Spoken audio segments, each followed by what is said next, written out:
আজকে মা বাড়িতে বানিয়েছিল রুই মাছের মাথা দিয়ে আলু পটলের তরকারি। তো প্রথমে কড়াইটাকে ভালো করে গরম করে নিয়ে তার মধ্যে তেল দিয়ে আলুটাকে আর পটলটাকে আলাদা আলাদাভাবে ভালোভাবে নুন হলুদ দিয়ে ভেজে নিতে হবে।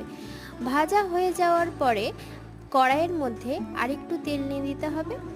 ওই তেলের মধ্যে ঘি, তেজপাতা, শুকনো লঙ্কা ফোড়ন দিয়ে মাছের মাথাগুলোকে দিয়ে নিতে হবে। তারপরে কুচি করে কাটা পেঁয়াজ, রসুন আর লঙ্কা দিয়ে ভালো করে মাছের মাথাগুলোকে ভেঙে নিতে হবে। তারপরে আদা জিরের পেস্ট আর লঙ্কা গুঁড়ো, হলুদ গুঁড়ো দিয়ে ভালো করে নেড়ে নিয়ে ঢাকা দিয়ে দিতে হবে। ঢাকা খুলে আলু পটলগুলো দিয়ে ভালো করে নেড়ে নিয়ে ওর মধ্যে অল্প পরিমাণে জল দিয়ে ভালো করে ফুটতে দিতে হবে, আঁচটাকে কমিয়ে দিয়ে।